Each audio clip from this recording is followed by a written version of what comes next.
Tu payes peut-être entre 100 et 300 euros par mois pour un outil de setting IA. Et ça, c'est si tu utilises l'intelligence artificielle. Mais peut-être que tu payes pour un humain IA. Alors que si tu as déjà un outil comme GoLevel qui te permet de faire tes funnels, de remplacer Calendly, de remplacer ton CRM, de remplacer Trello, de remplacer Zapier. Bon, si tu as un outil comme ça, ben tu as déjà le setting IA qui est inclus dedans. Et dans cette vidéo, je vais te montrer comment configurer ton propre agent IA en moins de 20 minutes sans payer quoi que ce soit en plus. Depuis que je suis passé sur GoLevel, mes outils techniques, ça les a réduits de 70%. J'ai supprimé mon abonnement à tellement d'outils. C'est incroyable. Et la plupart des entrepreneurs sur Internet, ils ont le même problème que j'avais, c'est qu'on empile les outils. On a un outil pour le setting qui nous coûte 97 € et entre 500 et 3000 € pour l'installation. On a un outil pour le CRM. On a peut-être un Trello, peut-être des Zapier, peut-être un outil d'emailing, peut-être un outil pour les funnels.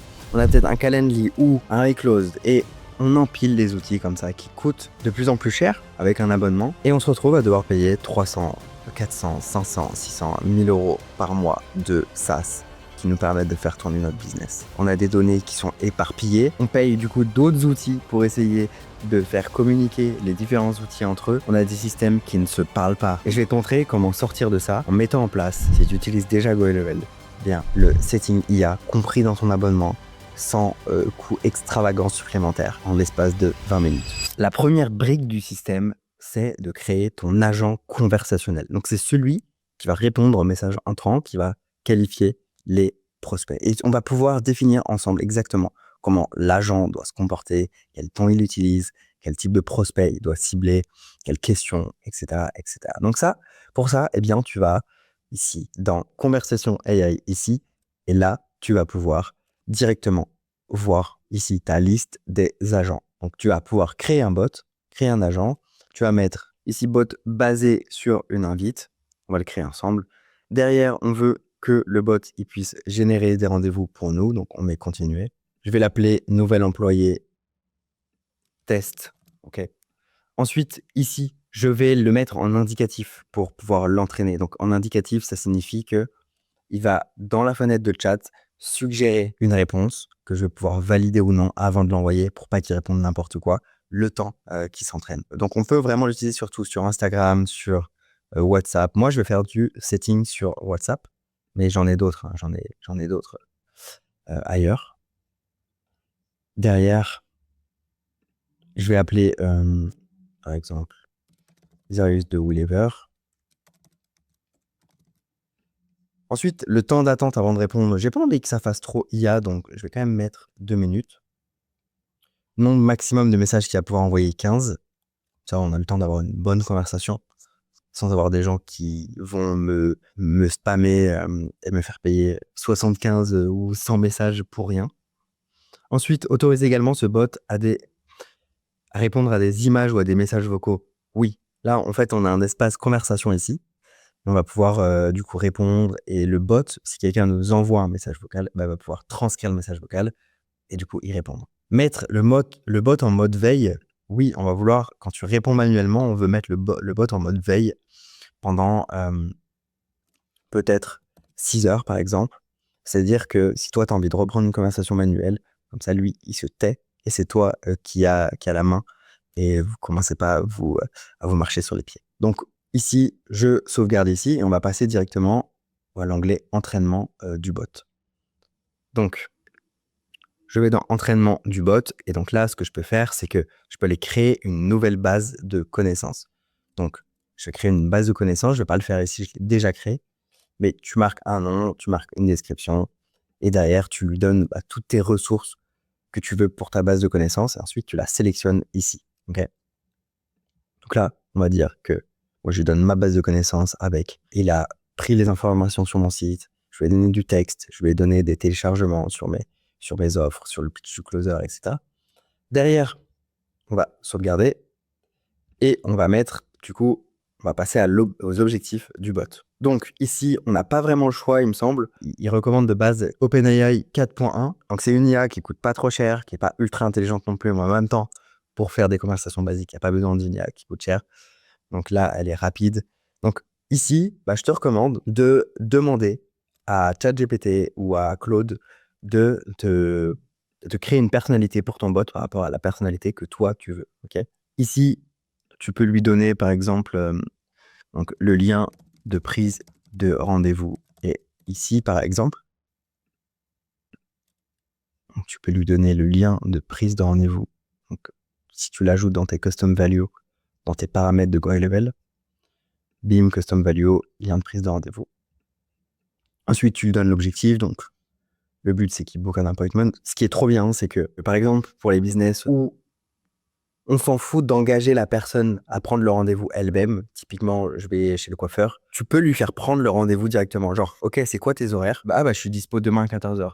Ok, je regarde nos dispos. Ok, c'est bon, demain 14h, c'est booké, à demain. Pour du coaching en ligne, si tu fais ça, tu vas avoir un taux de no-show qui va être extrêmement élevé, donc tu ne veux pas vraiment faire ça. Mais en tout cas, il y a la possibilité de faire ça que je trouve vraiment stylé. Donc ensuite, tu lui donnes des informations complémentaires. Et là, important de comprendre absolument toutes ces fonctionnalités-là. Donc, réservation de rendez-vous, tu vas sélectionner ton calendrier. Ok. Je vais sélectionner le calendrier. Derrière, est-ce que le bot peut reporter le rendez-vous? Est-ce que peut annuler le rendez-vous? Tu mets en fonction. Ici, je vais mettre ne pas réserver le rendez-vous puisque moi, je veux qu'il envoie juste le lien de réservation parce que sinon, s'il prend le rendez-vous à ma place, comme je te l'ai dit, du coup, les gens ils vont se dire, ok, mais derrière, vu qu'ils ne se seront pas engagés à répondre au formulaire et tout, je vais avoir des no-shows. Donc, boum, je sauvegarde. Là, déclencher le flux de travail quand une condition spécifique est rentrée. Donc, en gros, s'il y a une condition, par exemple, la personne a pris rendez-vous ou je peux créer une autre condition, je peux créer plein de déclencheurs ici. Par exemple, là, si la personne elle a pris rendez-vous, ça va exécuter ici une automatisation, donc avec des emails, je peux mettre des WhatsApp, je peux mettre tout en fait dans une automatisation, tu peux tout, tu peux appeler des webhooks, tu peux te connecter à l'API d'autres outils. Tu déclenches une automatisation quand il y a une condition qui est remplie et là tu lui dis quand, par exemple, l'utilisateur a pris rendez-vous ou l'utilisateur dit avoir besoin d'aide. Donc c'est un truc de fou, c'est de l'IA quoi. Donc là, bon, j'ai pas enregistré, je vais pas configurer ça. Information du contact, donc ici c'est en fonction des réponses de la personne, je peux la mettre à jour directement. C'est-à-dire que je peux créer des champs de contact personnalisés avec des variables et derrière, ces réponses, je peux les stocker directement dans des variables. Donc je peux voilà, j'ai plein de questions que je peux stocker et je peux en rajouter et ça, c'est incroyable du coup. Parce que derrière, c'est des informations qui vont pouvoir me servir pour discuter avec elle, pour la qualifier, pour lui envoyer des messages personnalisés, pour énormément de choses, pour récolter de la data client. Et donc, du coup, je peux mettre à jour en fonction des réponses. Je peux arrêter le bot également. Arrêter le bot si, par exemple, il y a des exemples de phrases qui déclenchent le scénario. Mais on peut vraiment arrêter le bot du coup pour, peu importe. J'ai pas vraiment de scénario en tête, mais en tout cas, on peut arrêter le bot si on en a envie. On peut également transférer à un humain. Donc, c'est-à-dire que si la personne, elle veut parler à un humain ou elle n'arrive pas à résoudre son problème ou si le bot n'a pas la réponse, là, par exemple, manque d'informations, l'IA ne peut pas trouver l'information pertinente ou manque de connaissances, bim, tu attribues la conversation à un utilisateur spécifique de ton équipe qui va reprendre la main, ça va lui envoyer une notification, il va pouvoir répondre manuellement à cette personne. S'il y a une demande humaine, si le bot manque d'informations et s'il ne sait pas résoudre le problème avec la personne, si ça n'a toujours pas résolu le problème. On peut également transférer le bot à un autre bot. Donc là, je suis en train de configurer un bot de setting IA pour prendre rendez-vous. Mais derrière, par exemple, une fois que la personne a pris rendez-vous, je peux aller transférer le bot à un autre bot qui a été configuré pour nurturer le lead jusqu'au rendez-vous, par exemple. Donc ça, on lui envoie des ressources complémentaires, etc. Donc c'est trop cool, cette fonctionnalité. Et ensuite, suivi automatique. Donc là, par exemple, c'est du follow-up. Si la personne a arrêté de répondre, je peux la relancer au bout de 15 minutes, au bout d'une heure ou de 3 jours, etc. si le contact est occupé et s'il y a une demande de contact. Ok, donc là, on va sauvegarder. On va sauvegarder. Je te laisse mettre les informations que toi, tu veux. Derrière, on va passer ici au tableau de bord. Donc, le tableau de bord, ça te permet de voir combien de contacts ici tu as contacté ou t'ont contacté, combien d'actions ont été déclenchées, combien de rendez-vous ont été réservés et le temps que tu as gagné à ne pas le faire manuellement. Derrière, comment est-ce que tu vas faire pour déclencher ce setting IA? Parce que c'est pas tout une fois que tu as configuré ça. Ok, tu as ton agent IA qui va travailler à ta place. comment est-ce que tu fais? Et bien ça, c'est toute la subtilité. Franchement, j'ai pris une journée à m'arracher les cheveux pour trouver la solution et je vais te la donner dans cette vidéo. Et ça va te paraître ultra bête, mais c'était pas du tout intuitif. J'ai un peu contourné le système pour pouvoir faire du setting IA parce qu'à la base, le Conversation AI, pour le déclencher, c'est obligé que ce soit le prospect qui envoie d'abord le message en premier. Donc, si toi, tu veux contacter les personnes, bah, ça va pas déclencher l'IA. Donc, ça, c'est un peu chiant, mais j'ai trouvé une solution. Donc, ce que j'ai fait ensuite, c'est que je suis allé dans Paramètres, j'ai configuré le WhatsApp, je suis allé dans Modèle, ici, j'ai créé un nouveau modèle, donc modèle vierge, et ici, du coup, bah, ça va être premier message setting. Donc, boum, je le mets dans catégorie marketing. La langue, c'est du français. Et derrière, je vais mettre salut prénom. Donc, salut. Là, je vais juste ajouter une variable. Ici, je veux juste mettre le prénom du contact. Bim. Et là, je vais mettre Jean. Donc, ça va mettre. Ici, on voit à droite à quoi ça ressemble. Salut Jean, je vois que tu t'es inscrit pour truc. Derrière, bah, j'enregistre le template, puisque ça va être le premier message qui va être envoyé à chaque lead qui va rejoindre du coup mon univers. Donc je mets créer. Ça va être accepté par bêta en l'espace de 2 minutes. Derrière, je crée une automatisation. OK.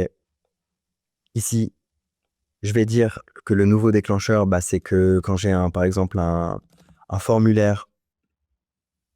Donc, par exemple, un de mes formulaires a été envoyé. Donc, je sélectionne ici le formulaire, j'enregistre le déclencheur. Quand le formulaire est envoyé, du coup, je vais envoyer directement un WhatsApp et je vais choisir le template ici que je viens de construire, OK, avec mon numéro de téléphone. J'enregistre l'action. Donc là, la personne vient de s'inscrire sur notre formulaire de notre page de capture et on vient de lui envoyer un premier message sur WhatsApp. Maintenant, il faut que notre agent IA se déclenche pour pouvoir répondre à cette personne si le prospect répond. Et donc là, on va créer une seconde automatisation. Donc, si avec pour déclencheur la réponse d'un customer, donc si par exemple, on a une réponse d'une personne au canal WhatsApp, eh ben, directement, on met une attente de 2 minutes. C'est une des choses qui m'a pris toute une après-midi à diagnostiquer. Donc, mettre une attente de 2 minutes, sinon ça va pas marcher. Et derrière, eh bien, on update la conversation et on assigne le bot que l'on vient de créer à cette conversation. Et c'est tout ce que l'on a à faire pour cette automatisation. Et donc, ensuite, le bot va prendre le relais. Derrière, dans ton onglet conversation, bah, tu vas voir toutes tes conversations. Donc là, j'en ai 2 en non lu. Le bot, pour cette démo, je l'ai passé en subjectif. Donc là, on voit que si j'ai cliqué sur Type a Message, l'IA est en train de réfléchir et on va voir ce qu'il va répondre. Donc là, il me fait 3 propositions et je vais l'entraîner comme ça. OK, on va sélectionner cette réponse.